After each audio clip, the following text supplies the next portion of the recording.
Do you stream on a Roku, Fire Stick, Google TV, or Apple TV? Now you can watch 6ABC 24/7 with the 6ABC Philadelphia streaming app. And the big story on Action News? Search 6ABC Philadelphia and start streaming today. Women to Watch is an intimate look into the lives of prominent and influential women leaders from around the world and the challenges they faced on their journey. It's the real story behind her title. Join us every week to hear more stories about women from around the world and in your own communities at womentowatch.net. Hello, everyone, and welcome back to another week of Women to Watch. I'm Sue Rocco, and so happy to be back in a new year, bringing you more candid conversations with women leaders. We have an incredible lineup for 2023. And starting us off is going to be my guest in just a moment. I'll be joined by Dr. Jo Shattuck. And Dr. Jo is, she's a champion athlete, racquetball player. She's also a neuroscientist. And she is now the founder and CEO of a brand new company called Panthertec, which is a company that she has developed and invented products that are wearables for athletes to help with their muscle memory and their expertise while they're performing their different sports. And also later in the show, we'll be joined by Sherry Morrison, our Lifestyle Watch contributor. And Sherry's going to be with Anna Welsh. Anna actually started her first company at the age of 12 when she launched Anna's Little Bags. And it's a sustainability company. She designs these beautiful handbags and other accessories. And Sherry's going to bring her story to us. And then at the end of the show, you'll hear from Carol Eggert as well, our Veterans and Military Watch contributor from Comcast NBC Universal. So now I'm very excited and thrilled to welcome to the show Dr. Jo Shattuck. Hello. Hi. Hello. Sue. How are you? I'm great. How are you doing? Great to be here. Thank you so much for having me on the show. Yeah, I'm excited to talk to you. I think certainly what you've done most recently is an incredibly exciting company. And we're going to talk all about that. We're also going to talk a little bit about your background and where you came from. Okay. But I did want to just give you an opportunity right at the top of the show to tell our viewers what exactly Panthertec is. Sure. Well, first I'll spell the name. Panther actually stands for Principles of Athletics and Neuroscience Towards Human Expertise, plus technology. That's where the Panther comes from, and that's kind of our theme. Right. And in summary, the main thing it does, it's one of the products is a CAT sensor. CAT stands for Kinesthetic Awareness Training. But the best way to describe it is if you ever try to learn something, say a tennis swing or a rehab exercise, and it goes great during the lesson, and you get home and you can't remember what you did or how you did it, your body doesn't remember, right? So what if you had a wearable sensor that you could wear as you learn, and it learns the movement with you, and then teaches that skill or movement back to you with vibrations you actually feel through the sensor. So that's the two through the device that you wear. So that's the 2-minute explanation of what our flagship product is. Yeah, that's great. I appreciate that. I want to talk about your upbringing, and you were very candid with me in our introductory call. I wanted to start off with a quote. You said, "I wanted to be the best in the world as a female boxer, a soccer player, or a dart thrower." That was you in grade school with your big pipe dreams. Yes. Tell me about that little girl, and that's a very interesting and eclectic mix of. It kind of is. Yeah. So I wanted to be good at something, and a little bit of the story is, I wanted to be a boxer. So I took my dad's army duffel bag and hung it from a rafter in the basement, and I would, practice in there I'd wrap socks on my hands, whatever, and of course I didn't know what I was doing, and then I tired of that, and then I said I'm going to be the world's best dart thrower. So I, got a dartboard one year for Christmas, and I would practice, doing that, and then under the leg, and I accidentally poked myself in the ankle, and it bled all over the place. I'm like, okay, that's the end of that. Yeah. So then I was going to be the world's best soccer player, and I don't know what it was, but I would kick my little, the little red kickballs. So not even a real soccer ball with not even real soccer shoes, just up and down in the alley and kick it to myself. And Yeah. I don't know where it comes from, but that's what I did. And I enjoyed it. Yeah, well, you were active, right? And you were full of energy, and I think that's not the case for every child. Some of Mhm. us are more kind of sedentary, thoughtful thinking, Mhm. and others have this, I would say, a different biorhythm, right? Where we just need to physically be moving. I And did. Yeah. yeah, Yeah. I would say that. I would say that. And I ran quite a bit in high school. I ran a marathon when I was 15, the day before my 16th birthday. It was always achievement oriented, I think is a good way to describe me as a kid. And the process of, ooh, can I do that? I don't know if I can do that. Let's try kind of thing. yeah. Um, Talk about your teenage years. You also shared with me that you were struggling to kind of figure out where exactly you were headed. So you got in trouble, as many teenagers do. Um, but I love that your mom, your mom was really there supporting you and encouraging you to kind of figure out where your path should lead. Yeah. Yeah. So, uh, uh, part of my pro career, I would, give little speeches to students or schools or whatever. And I would sometimes, depending on the audience, I would start it off as, in the ninth grade, I was smoking weed behind the dumpster. And, that got everyone's attention, of course. Um, and he's like, do you really want to say that? Well, it's the truth. So my mom saw that, I was not headed on a good path, and she signed me up for, a dozen different activities, from biking to, Girl Scouts, which I got kicked out of, to, I don't know, sweater knitting, whatever it might be. And racquetball was one of the things at the local gym. And it was just, I could ride my bike there. And so I started playing the racquetball league, and I lost every game 21-0. And I fell in love with the sport. And that's Wow. kind of how that happened. Well, isn't that interesting? You were not, excelling in it immediately, but you still loved the game. What was it about racquetball? I don't know. At 360 degrees, loud, fast, aggressive. You could hit as hard or soft as you want. It had to do with being able to control something. Later on, after that, I went to college, undergraduate, and I remember the exact moment I wanted to be good, and I hit a ball. And I was just hitting by myself, right? Not knowing anything what I was doing.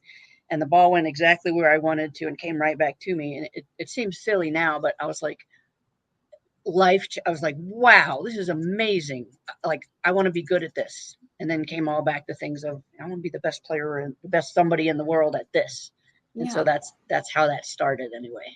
So you were actually introduced to racquetball. I thought you came upon it at Louisiana Tech, but that's where you kind of found your fascination with how to perfect, right? Yeah, Your exactly. move. Yeah. Right before I went to Louisiana Tech, that was a short league that my mom had signed me up for in Hershey, Pennsylvania, actually. And that's where I was like, wow, this is great. Coincidentally, at LA Tech, they had 13 courts. And it was just a perfect fit for me to just start playing. And that's where I developed the love of human motion, I guess you could say that. Yeah. Tell me about your mom. Tell me a little bit about your relationship with your mom and how, she really kind of helped support and guide you, even through the troubled times. Yeah, yeah. So my mom's an amazing woman, dynamic, been through a lot herself, and picture the kind of well, I'll tell you a story. So at the top of the steps, when I was a little kid and I had a little butter knife, they weren't pointy at that point; they were butter knife. And my mom said, "Joe, if you run down those stairs with that knife, you're going to stab yourself." And I went, "No, I'm not." And I took the knife and I did like that. And I ran down the stairs to show her that I was going to do it and not stab myself. And of course I did. And I stabbed myself. And it was fun. It was great. Anyway, but she always let me make the mistakes. I was like, Joe, she'd say, Joe, I think that's going to blah, blah, blah, blah. And I'm like, well, maybe. But then she'd let me do it anyway. So I made mistakes. I did things. Anyway, she's a wonderful woman. She's an artist herself. She still paints. She's 80 something now, and she still paints Oh, wow. with acrylic and oil and whatnot. She lives in Hershey, Pennsylvania. So Okay. yeah, great lady. That's a wonderful place to. I forget. Is that where you grew up? That's where I went to high school. Yeah, Okay. high school. Yeah. Where were you born? I was born in Puebla, Mexico, south of the border. My parents were hippies, had a VW bug or bus and all that. then the coast of Mississippi for about 7-8 years, and then to Pennsylvania. Okay. Wow. Yeah, I know. That's not a very traditional upbringing, No. and you got to see a lot of different places, before you were even college age. Yeah, I did. We traveled quite a bit. We spent every summer down there. And then when I started playing, the pro tour, we traveled all over the world, mostly the Western Hemisphere, but went to Japan a couple times. And yeah, so I got to see a lot of the world for sure. It was great. So I mentioned Louisiana Tech. Was that a good fit for you? It took me 7 years to get my bachelor's degree. Oh, really? Which is odd because, after I got my little bachelor's, I was like, I am never going back. And then now I have a master's and PhD and all that. But it was a small town, and I would quit and, go to school a little while and quit and go to school. And I actually have an EMT certification that expired a long time ago, but it was when I moved up to Colorado at UC Denver, back when University of Colorado had a program in Puebla. And I just wanted to play racquetball. I just wanted to be on the UC team and play racquetball. And so the only class that I could do in the evening was an EMT school. What is it called? Emergency medical technician. And they had classes in the evening. So I would train during the day and go during the evening. And I only went for that 6 months, and I got an F in every other class I took, but I got to be on the team and compete in the intercollegiate. And I actually got a world champion. I think that was 91. Me and Susie Acosta are the collegiate world champions, 91 doubles. Wow. Yeah. Well, it's such an interesting path you've taken. When you look at what you're doing today and what you've accomplished, does it surprise you? I mean, you're the epitome of never give up, right? Because it was kind of one step forward, one step back, and now you're an entrepreneur, a neuroscientist, a champion racquetball player. It's very interesting to me. Well, thank you. I don't know what the question is, but yeah, I don't know if it's better or worse, but yeah, it's always been the struggle for me. So I actually lived in a camper for a couple of years without electricity just to be able to play the racquetball tour. This was before it got big. And I don't know, I do the hard things. I don't know why. I don't know what attracts me to do hard, stupid things. I always joke that, why do I pick the hardest thing with the least amount of money or resources or experience? But yeah, let's do that. Like, what? I don't know. Well, and you always considered yourself an underdog. Absolutely. Yeah. So where do you think that comes from? I actually, and this is going to be paradoxical, it might be a fear of failure, right? Because if you're an underdog, you're not expected to, and then fill in the blank of whatever the thing you're supposed to do, right? And I actually think in my pro career, I did get to world rank number 6. I think that underdog thing held me back. In other words, I only identified as an underdog trying to get to somewhere else. So then when I got near to the top, I was uncomfortable. I would subconsciously sabotage or say, well, I'm not good enough for that, or find a reason that didn't exist to stay the underdog. And of course, I didn't realize that until 15 years after I retired. But that's what I think that comes from. Yeah, that's interesting. We all have a fear of failure. I think anytime we do anything, we want to do it really well. Did you recognize your potential? I mean, you have to have a certain amount of intellectual ability to study and do the things that you've done and invent the product, which we'll be talking about.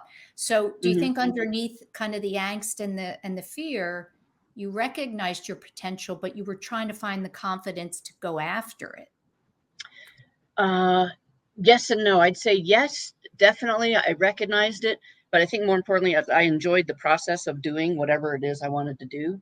It wasn't the end goal that I was going for, and maybe to a detriment. Maybe more successful athletes and the winning at all costs, and I enjoyed the process enough. I enjoyed the process enough to stay an underdog, I guess, is the idea.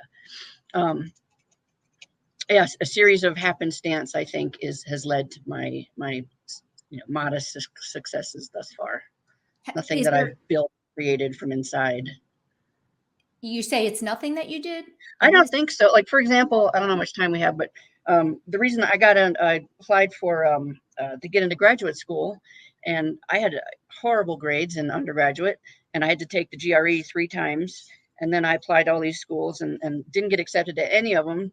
And then found out later that I got a call that said, turns out you were accepted at the neuroscience program at University of Nebraska. I said, well, that must be a mistake, because I just got a letter last week that said I wasn't accepted. And I don't know if it was a clerical error or not, but they had to let me in. So there you have it. And my whole life.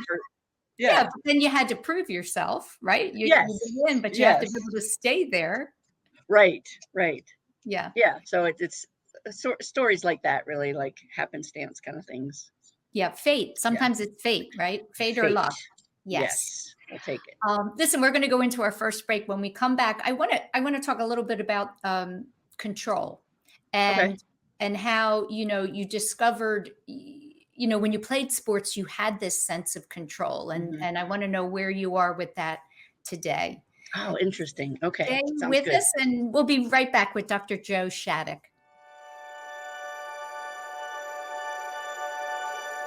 We are CHOP, and we can't wait to show you around.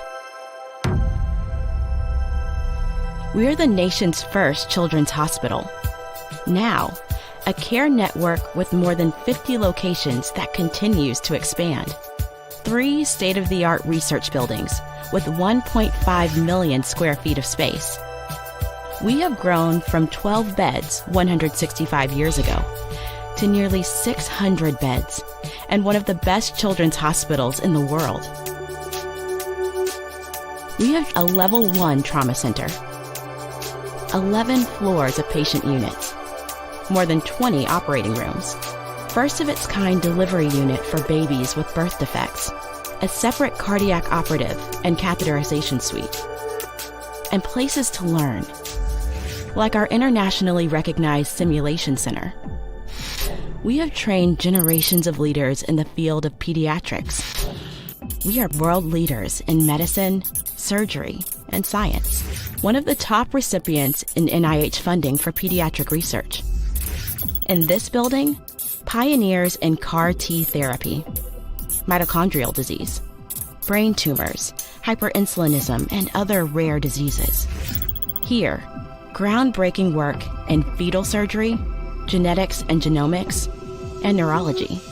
In our newest building, leaders in social determinants of health, clinical informatics and epidemiology, autism, trauma and injury prevention. Our patients come from every state and 115 countries.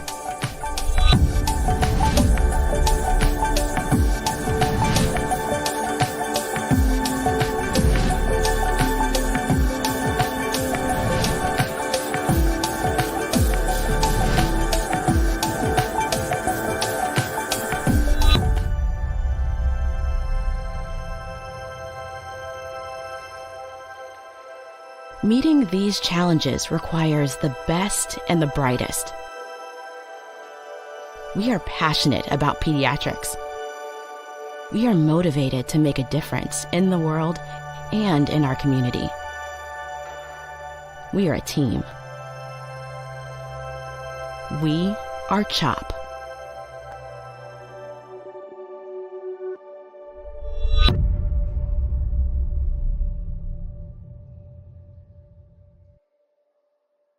Do you stream on a Roku, Fire Stick, Google TV, or Apple TV? Now you can watch 6ABC 24/7 with the 6ABC Philadelphia streaming app. And the big story on Action News. Search 6ABC Philadelphia and start streaming today. Hello, and welcome back to the show. I'm joined this week by Dr. Joe Shattuck. Dr. Joe is a neuroscientist. She is a champion athlete, and she's the founder and CEO of a new company called Panthertec. Just before the break, I mentioned the word control to you because I thought it was interesting when you described your sports career, that it was that sense of control that you recognized that you had that.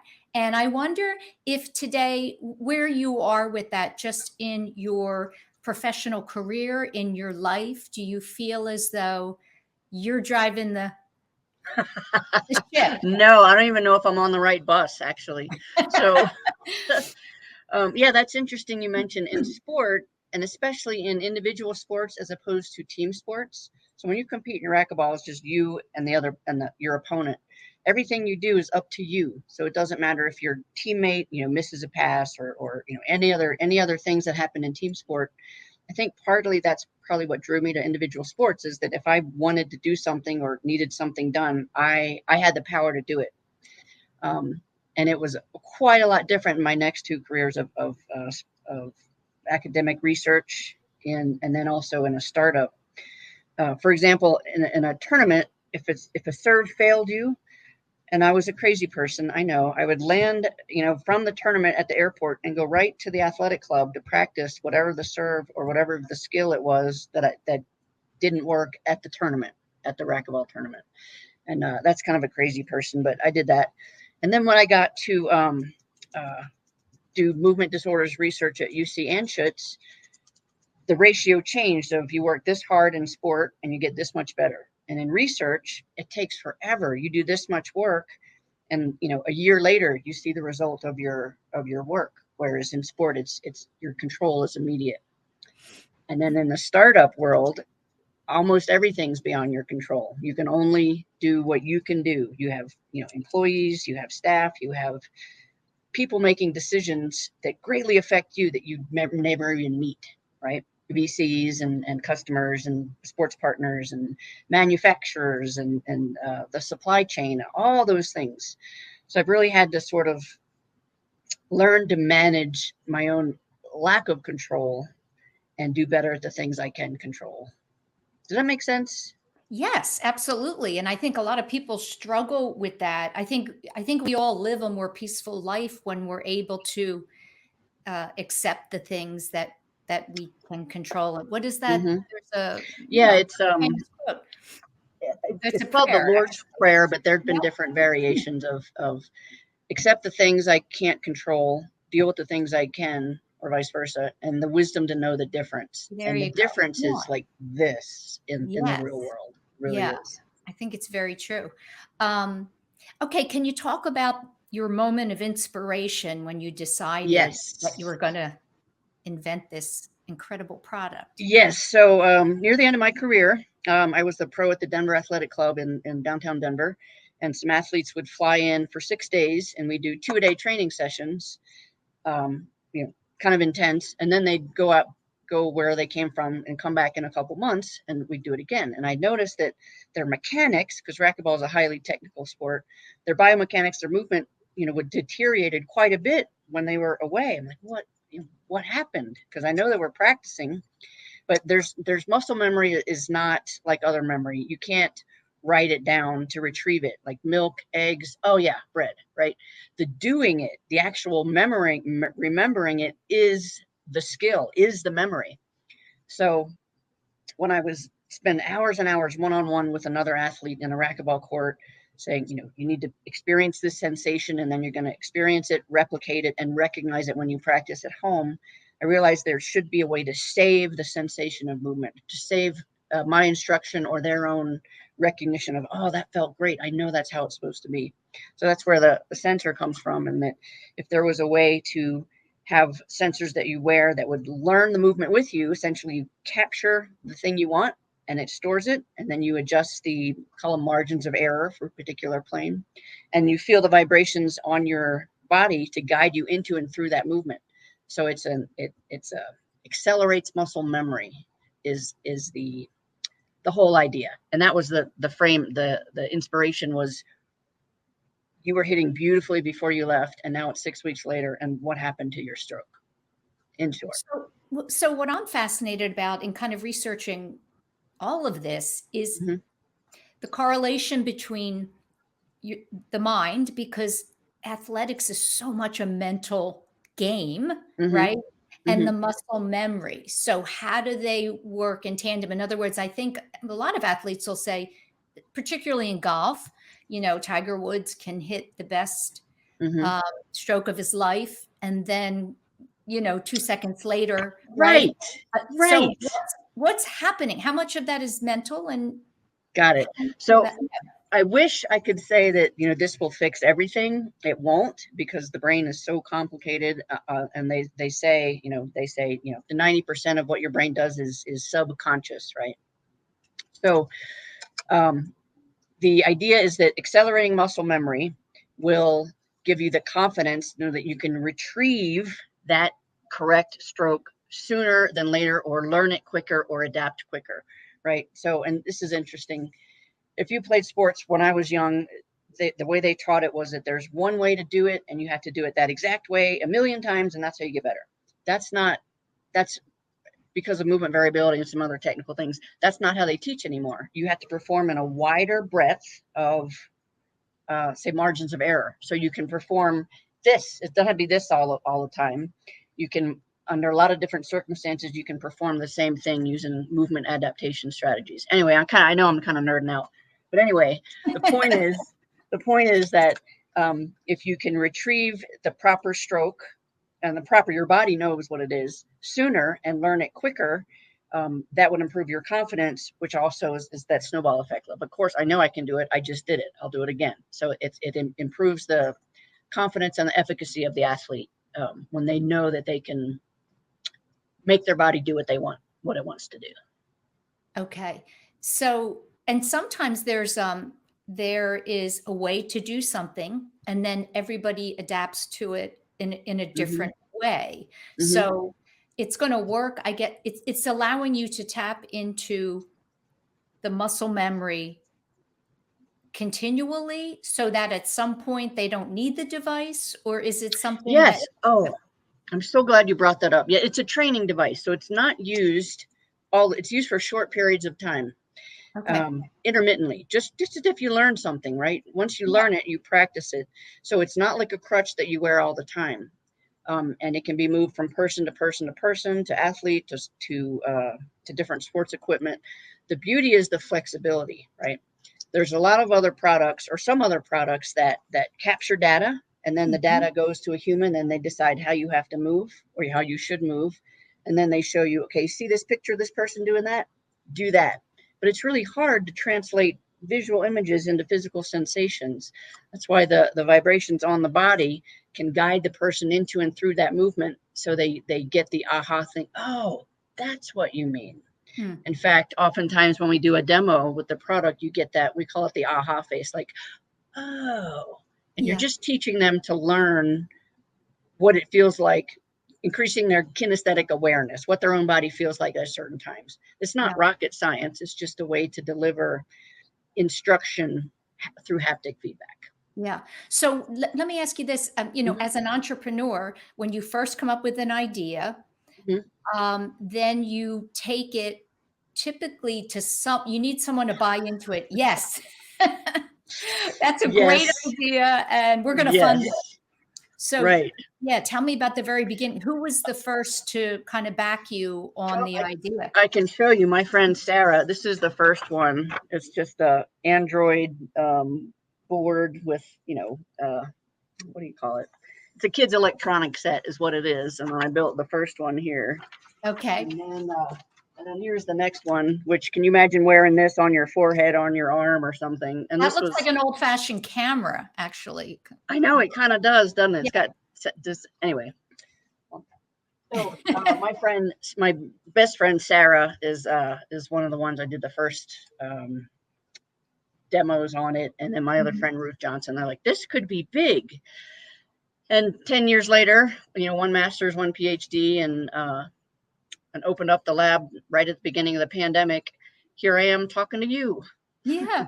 And how tough was it? Gosh, I ask this often. How tough was it through COVID, to be trying to be close to a launch, which, if I'm correct, it's a soft launch this first quarter of the year? Yeah. So I opened the lab March of 2020. And as you know, that's when everything shut down. But it really gave me a good year and a half, almost 2 years, to learn, because I was an athlete and an academic. I had no idea about, basic mom and pop business, but about startups and venture funds and equity and all that stuff. Yeah. And I got to bounce the idea and do CAT demos, for about a year and a half with various ugly versions of it to get to where we are today. So good news, bad news. Everybody had the same issues in the pandemic. Nobody did anything. Everyone was confused. funding essentially stopped through VCs. But it taught me a lot. Yeah. Sherry is listening and watching behind the scenes. She just had a great question. She's asking if it's waterproof. So for swimmers. Fantastic. So so it will be right now. Just to test, water is not a best medium to carry Bluetooth signals. So there might be some adaptation, but we have taken some of these and put them in sealed baggies and used them for swimming strokes. And that's, the potential for that is huge because your proprioception underwater changes quite a bit than it does if you're on Earth. Just normal gravity. The reason I say that is because I'm actually writing a grant to NASA to use the cat to train astronauts in space, because the altered gravity tends to make you move differently. You don't know quite where your body is when you're in altered gravities. Wow. So yes, excellent question. Question. So where you are today with the company, who are you marketing? Who are going to be your customers? Are they going to be organizations that train? Or are they going to be individuals or both? Excellent question. So there's 3 verticals now in the company. The lowest hanging fruit is the athletic part. I speak that language. We've been testing it on sports for quite a while. And those are movement educators. Think of clinicians, skills coaches, athletic trainers, people that put their hands on someone else to move them in a certain way to be more efficient or safer or better or stronger, right? The other vertical is your clinical, so your PT, your OTs. In fact, the cat's in 2 different case studies right now, one up in northeast coast and another one in Omaha in a neuro rehab center to train people who have had either movement disorders or traumatic event or paralysis or even brain disorders to help them move better. And the third vertical is let's say almost anyone else, meaning police and firefighter, Army, soldiers, anybody that can move, anyone that has to move in a certain skilled way is where the device can help. Wow. So that I know it's crazy. A lot. It's a lot. So do you have any trepidation that, I think it's going to be big and it's broad for where it can be effective. Let me ask you this. How big is your team right now? How many people are with you and ready for the launch? And then do you anticipate, needing to hire more because I think there's going to be a lot of interest quickly. Yes, I think so too. And almost to a fault.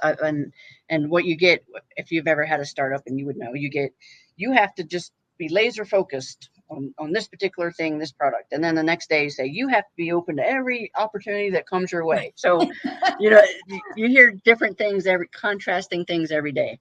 Yes. There's 5 or 6 of us on the team right now. 4 of us are ready to be sort of, in our soft launch next quarter, start to go full time.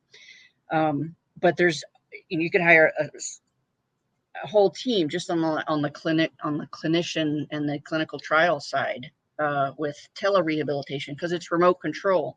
So if you had an exercise you had to do, Sue, and you had one of these at home and I was your therapist, I could almost as if you were in the clinic with me, moving your arms or moving whatever body part you needed to be aware of. I could control it remotely. Since the pandemic, telerehabilitation is exploded in telemedicine. So that's a whole other thing. You could hire a whole team for that too.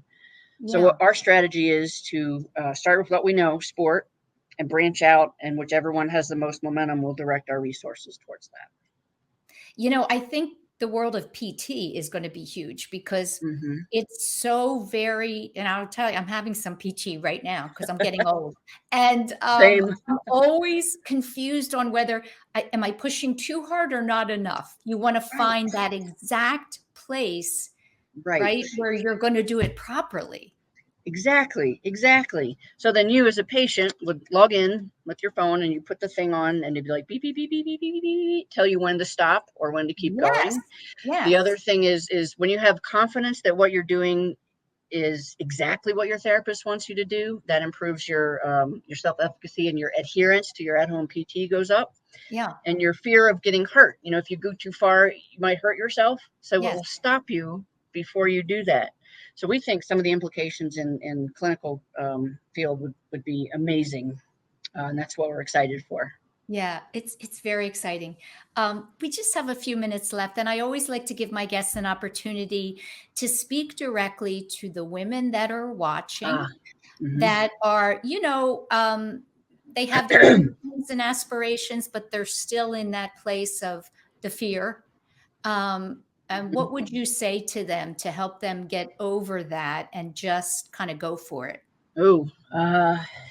I'd say you have to love the process, because there's never a time where it's like, oh, good. Okay, now I can stop being stressed and stop all these other things that happen, right? So if you're in love with the problem that you're trying to solve and in love with the process of trying to solve it, that's going to be helpful. Whatever you're doing now, you need to think that that's the thing you're going to be doing for a few years. It doesn't magically like, oh, now I hired someone and now I don't need to do that anymore. Yeah, right. The other thing is have a short attention span for disappointment, I think. Oh, that's great Yeah. advice. Yeah. Yeah, I like that one. And self-care is overused, but take care of yourself. I had a shout out to my wife, Lori Inskeep, who really adds balance to my life. And I don't know what I did before I met her. So I would like to throw that out there too. Well, is she more, sometimes, opposites attract because they help each other. Is she a little more low energy or does she have the same energy as you? That's awesome. I didn't realize I was high energy. Yeah, I guess I am. She is, I call her shy. She's shy at times. Yeah, but it's definitely opposites. She's got the, as nerdy as I am in neuroscience and all that. She's that way in human emotion. And I often tell her that the things that scare me are not out in the world. That's easy. What scares me is some of the things, within myself and introspection and things in my childhood and that type of stuff. Wow. So I'm not afraid of things out there so much. And she helps me get more in touch with myself. Oh, wow. I love that. I love that. That's a beautiful way to end the show. I'm rooting for you. And I think this is going to be an incredible company. Thank you. I appreciate so much your story and sharing it, in such a candid way. I'm sure a lot of people can relate to the like you said, the things that kind of you struggle with that are inside. They really are, right? Yeah. Yeah. We're all humans and your feelings don't age. Feeling sad at 6 is the same thing as feeling sad at 60. Yes. It's just your capacity to navigate through them changes. So respect that, I think, is kind of respect that of yourself. So, Susan, thank you so much for having me on the show. I was so excited when you contacted me in December. This is amazing. A great experience. Well, great conversation, and I appreciate it. And we'll be sharing all of your, milestones as they occur. Oh, fantastic. That's great. Thank you. Thanks so much. Stay with us now for Sherry Marson, our Lifestyle Watch contributor. Will be up next with her segment with Anna Welsh. We'll be right back. Action News, celebrating 50 years with AccuWeather. The heat is on. In 2010, Philadelphia had a record of 55 days at or over 90 degrees. And those scorchers, they're on the rise. In fact, 10 of the 15 hottest summers occurred in the last 2 decades. Thank you for always trusting us to keep you informed. You're streaming and we're streaming. Get the AccuWeather forecast and severe storm alerts 24/7 on our 6ABC streaming app. Whether you're just getting started, already well on your way, planning for your future, drafting your vision, growing toward greatness, or finding that dreams really can come true. Whatever your next steps are, we'll be right here with you, just like we have been for 150 years. Start here, grow here, stay here. Penn Community Bank. Here we grow. Go for the midnight dares. Go for the memories. Go for the view that goes on forever. Go for the bubbles in your bathtub and in your drink. Go to bed whenever you want. Or don't. Go for him. Go for her. Go for the win. Go to Ocean Casino Resort. Book your trip at theoceanac.com. The following is a real testimonial from the father of a young injured victim. I didn't think she was going to make it. Major Perry's daughter was the victim of a horrific accident caused by someone else's negligence. If you don't find the right counselor, law firm that you're looking for, you will get lost in the wilderness. Badly injured? Call the Fritz and Bianculli Law Firm at 215-458-2222 and find out why they say, "We got this." Do you stream on a Roku, a Fire Stick, Android TV, or Apple TV? Now you can watch 6ABC 24/7 with the 6ABC Philadelphia streaming app. Watch Action News live. The big story on Action News tonight. Plus special programming, breaking news, and severe weather updates. Tremendous amounts of rain. Always on. Always the news team you trust. Watch 6ABC 24/7 on your streaming device. Search 6ABC Philadelphia and start streaming today. Welcome to the lifestyle segment of Women to Watch. I'm Sherry Morrison. Today I have the pleasure of introducing Anna Welsh, founder and CEO of Little Bags by Anna. Welcome to the show, Anna. Hi, thank you so much for having me. Oh, it's our pleasure. This has been a great day of interviews, so much fun. I think, Anna, I'm really excited to interview you because I think you're one of the youngest entrepreneurs I know. Anna, please tell us a little bit about where you're from and your education and your hobbies. Yeah, so I'm from Wynwood, Pennsylvania, so right outside of Philadelphia, and I'm currently a senior at Harrison High School in their International Baccalaureate program. And outside of founding and running Little Bags by Anna, I'm the executive editor for my school newspaper, the Harrison Banner, so definitely have a passion in journalism. And then I'm also engaged in other community service organizations and charities outside of school as well. And very well spoken, I can tell. So let's go back a little bit. We'll rewind to, I know you went to sewing camp, and then after that, at a young age, which you need to divulge to us, you attended the Young Entrepreneurship Academy at what age? When did you start that? I started that when I was 12 years old, so going into 6th grade. Oh my goodness. You were just a baby. And was that the average age, or were you younger than everybody else?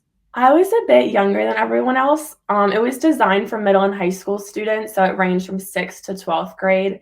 And a lot of them were juniors or seniors in high school, really looking to get experience. But going in at 6th grade, I was really looking to not only get that experience, but then create a viable business. And that's exactly what I did. Wow. So how did you come up with the idea for Little Bags by Anna? Yeah, so it really started based off of my two passions, which is art and sewing, as well as education, which I can touch on a little bit then. But I went into the program and it was designed to help you write a business plan, pitch to investors, and get startup funds. So I went in knowing that I wanted to do something with sewing, since I'd been doing that since I was 6 years old. And there was one day when I made a couple clutch bags for my mom, and she started carrying them around our little town, and she got stopped by so many just random people on the street, and then even boutique owners who were saying, wow, you could even sell that here, and were really interested in a product that I had made when I was just 11, 12 years old.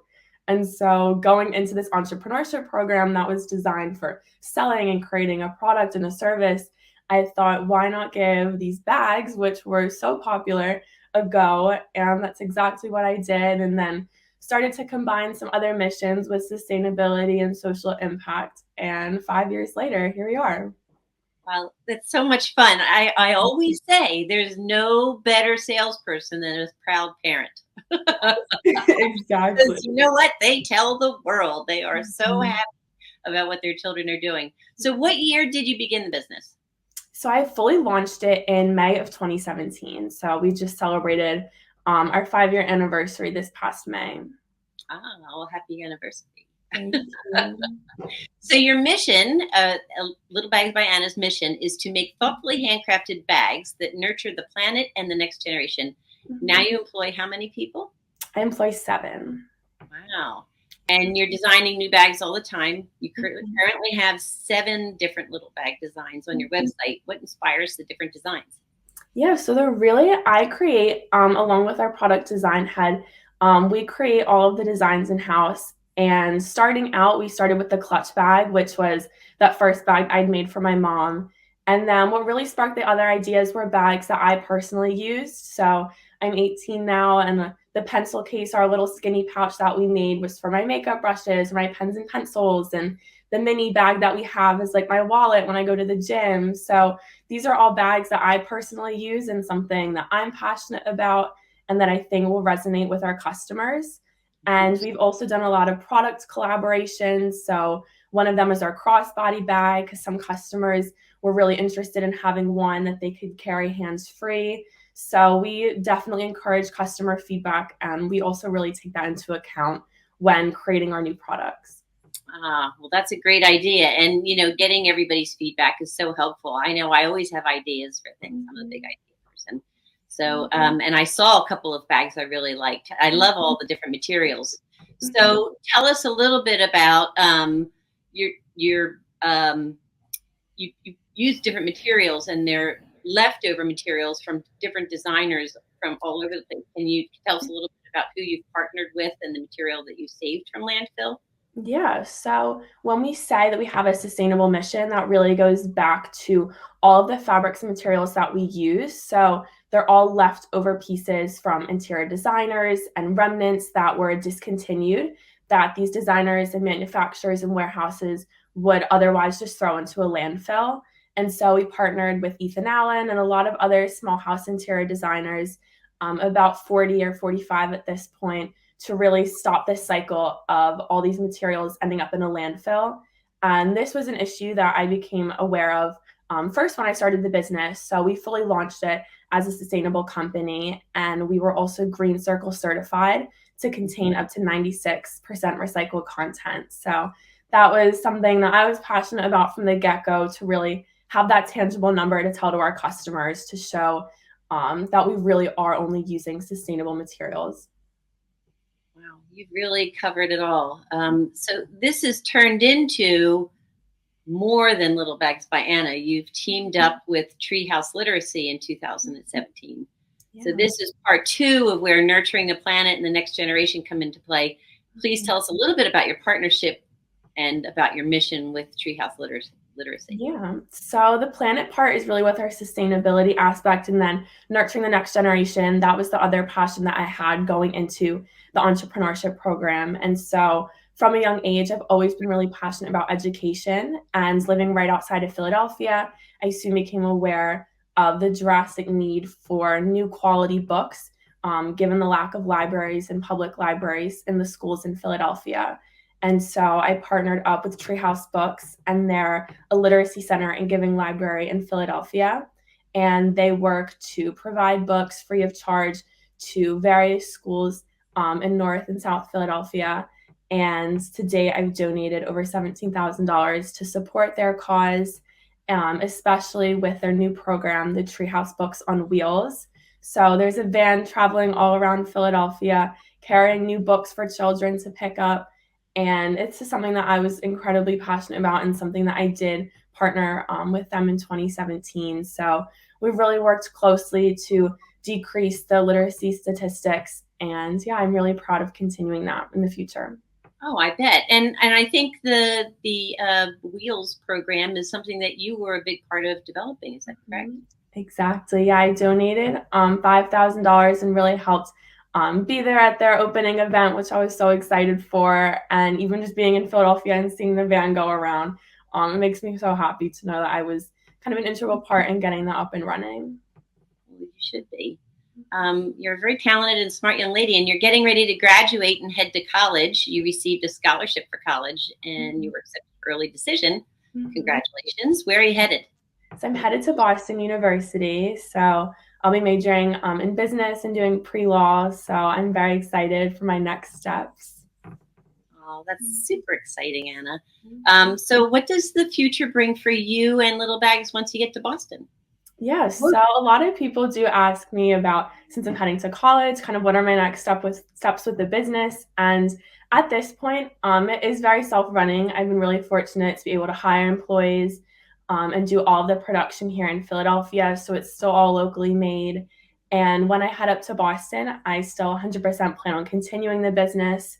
And something kind of new moving up there is our social impact is kind of geographically located in Philadelphia, given that is where I live. So kind of creating my new home in Boston, I hope to also continue to find new organizations there to help the education problem, because I know it's not just something that exists in Philadelphia. So being up there, I hope to work hands-on with the community. So I'm excited for that in the future. Well, that's great. You just need to send your mother as the forward observer with a lot of your bags, and she'll be all over town bragging about you, and you'll be selling, and opening up doors everywhere. Yeah, that's really great and so exciting.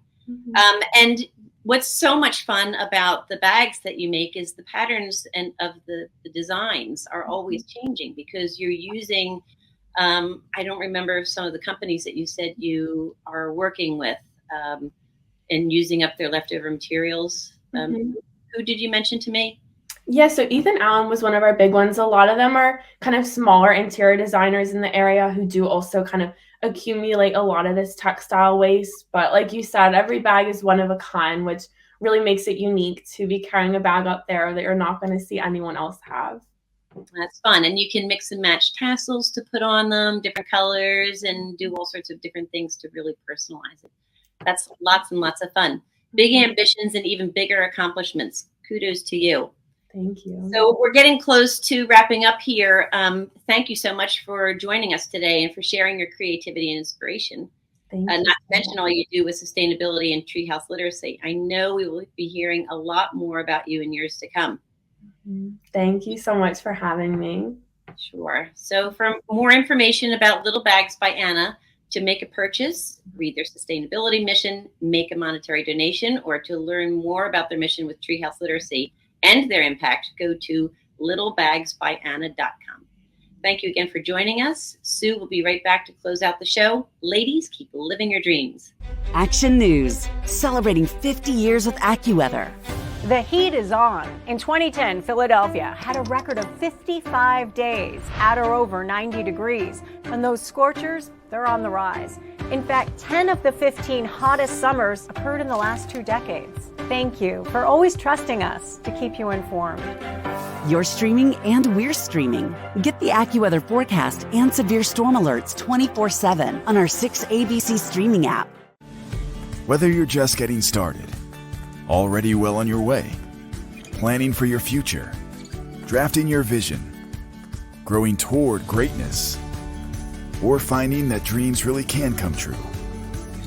Whatever your next steps are, we'll be right here with you, just like we have been for 150 years. Start here, grow here, stay here.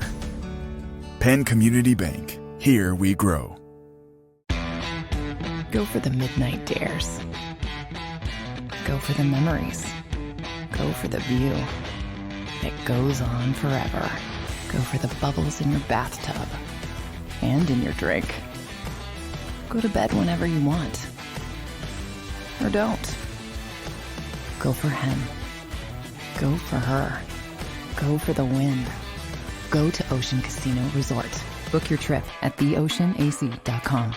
The following is a real testimonial from the father of a young injured victim. I didn't think she was going to make it. Major Perry's daughter was the victim of a horrific accident caused by someone else's negligence. If you don't find the right counselor, law firm that you're looking for, you will get lost in the wilderness. Badly injured? Call the Fritz and Bianculli Law Firm at 215-458-2222 and find out why they say, "We got this." Do you stream on a Roku, a Fire Stick, Android TV, or Apple TV? Now you can watch 6ABC 24/7 with the 6ABC Philadelphia streaming app. Watch Action News live. The big story on Action News tonight. Plus special programming, breaking news, and severe weather updates. Tremendous amounts of rain. Always on. Always the news team you trust. Watch 6ABC 24/7 on your streaming device. Search 6ABC Philadelphia and start streaming today. That is it for another week of Women to Watch. Thanks so much for being with me. It was such a great show. We had an entrepreneur. We had another entrepreneur who started at the age of 12, really inspiring. It was great to hear her story. And thank you, as always, to our sponsors and Kateri, our fabulous producer. Next week is going to be a little interesting and different. We're going to have a gentleman on the show. I'm very excited to be able to interview Rick Edelman. He is an American investor and he's an author, and my husband and my son are his biggest fans, so they're excited as well. Stay tuned next week and have a great week, everyone. Thanks so much. Now, the Women to Watch, Military Watch. Hi, I'm Carol Eggert, Senior Vice President of Military Affairs at Comcast NBC Universal. In the military, we have something called an After Action Review, or AAR for short. It's a simple but effective model to measure performance. After completing a mission, the soldiers and I would gather to answer 5 questions before we conducted our next mission. What was planned to happen? What actually happened? What worked well? What didn't work well? And how can we improve for the next mission? For me, the week between Christmas and New Year's Day is as much about looking backward as it is envisioning the future. So every year I use this quiet time to conduct a personal AAR. These Carol reviews offer perspective and take a new lens to look at where I, my family, and my teams are now and where we can go in the future. The hope is that the information gleaned will shape how we go about our business and our lives in the year to come. Now, every service knows the most thorough, well-thought-out plan goes out the window once a mission starts. This isn't to say that the time spent planning was worthless, far from it. But like any New Year's resolution or quarterly business strategy, things change. But going through the planning helps us adjust to unforeseen dynamics. So long as we're okay, the path taking a few turns on the journey will be okay. From all of us here at Comcast NBC Universal, we wish you a happy new year and a wonderful start to your 2023. Winter weather is in the forecast, and you can trust Action News to keep you informed. No hype, just help. Cecily Tynan, Adam Joseph, and the AccuWeather team. Philadelphia's most trusted source for winter weather forecasting. Only on Action News.